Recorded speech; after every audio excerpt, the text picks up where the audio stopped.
All right, the final thing that we want to cover in this repeated measures section is how to add an additional factor to the model. So if you remember, the design of this particular example study had a within subjects factor of image, and then it also has this between subjects factor of gender.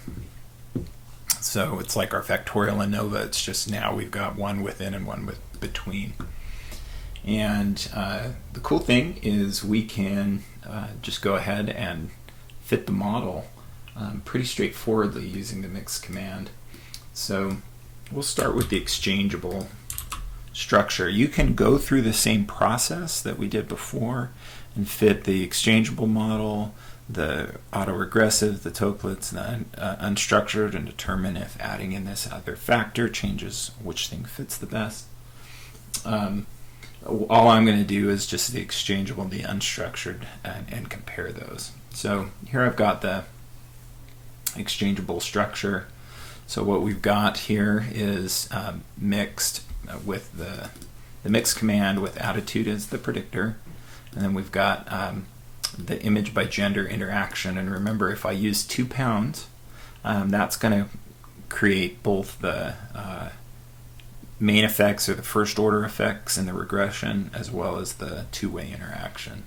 So if we run that, you'll see in the output that that's exactly what we get, right? And so we get these first order effects here, the two-way interactions, okay? And that's our exchangeable structure. And really my goal right now is just simply to get the information criteria here, get these AIC and the BIC, so 412 and 429. And then do the same thing for the unstructured. Okay. Notice none of the, in terms of specifying the residuals and that sort of thing, none of the code actually changes. The only thing we're changing is over here in these predictors. So we're going to run the unstructured model and get the AIC and the BIC, and they're 397 and 422. Just as a reminder, it was 412 and 429. So once we've added in this second factor, the unstructured seems to fit better for both the AIC and the BIC criteria. So we'll stick with the unstructured residual matrix as our preferred model. Okay, so we can look at our coefficients here. Remember, these are regression coefficients. So this would be, for example, the negative versus positive difference in attitude. Because it's a first order effect, it's going to be for when the gender variable is 0, which in this case is when it's male, or when the gender variable is male. So that's the difference for men. That's the neutral positive difference for men. Okay, this is going to be the female versus male difference when the image variable is 0, which is for the positive group. So this is the male-female difference for the positive group. And then these are our interaction effects. Okay, so we can just use the contrast statement like we did before and say, I want the F values for the main effect of image, gender, and gender by image. And remember to use the small option to make sure it uses the appropriate degrees of freedom. So if we go ahead and run that, then there we get our F tests. So we see that there's both the main effect for image and gender, as well as the gender by image interaction. Okay.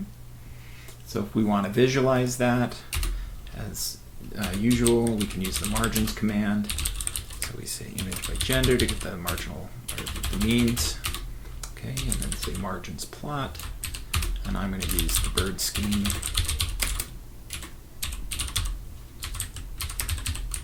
Run that.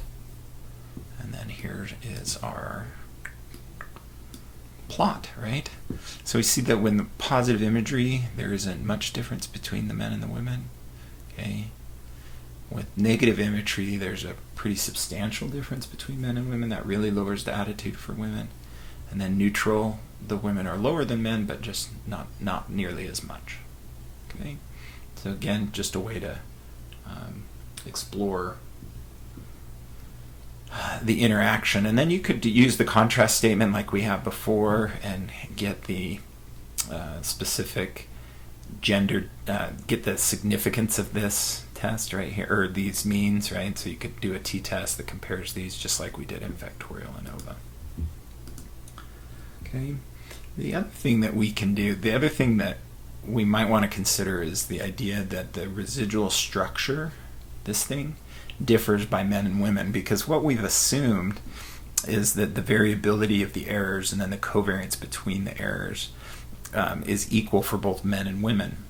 And that might be a reasonable assumption, but sometimes it isn't. Sometimes there's a reason to believe that the errors are quite different across genders or across a group, right? Whether that's true for gender or not is an empirical question. So the way we actually check that is we're going to fit a model where we do what we just did here and essentially force the residuals to be equal across gender. And we're going to estimate a second model where the residuals are unique by gender, the residual variances. And then we just compare the fit of those two using a likelihood ratio test. And I'm going to refer you to the textbook. I walk through that stuff, like what the likelihood ratio test and that sort of thing is, in great detail. So I'm just going to show you how you do it in this video. So what I've got, okay, is those two sets of models that I just referred to. Okay, what we're doing is we're checking for the homoscedastic versus the heteroscedastic. Homoscedastic would mean that the residuals are equal across the genders, and heteroscedastic would say that they're unique for each gender. So first we fit the homoscedastic, which is what we have already done.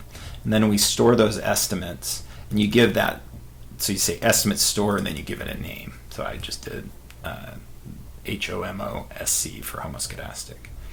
Then you fit the model again, but this time we change here in this residuals. This is what we had before, but then you say by gender, okay, and that's going to separate out the residuals by gender, and then you tell it to store those estimates again.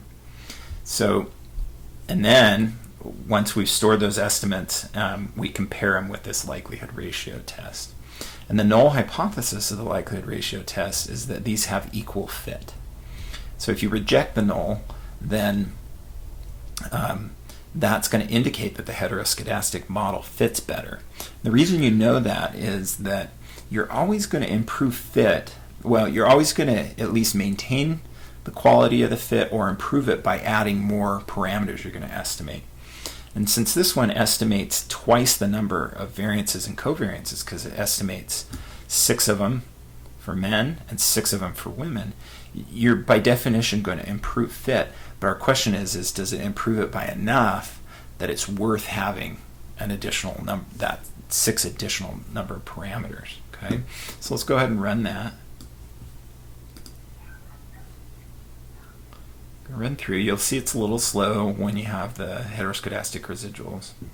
Okay, so you can just see, right, that these are roughly the same as they were before, but now you get unique values for the men and the women for all the variances and all the covariances as well. Right, you can see some differences there, and so the question is are those big enough differences to be statistically significant? So we do our likelihood ratio test, okay, and this is that p-value for that, 0.7172.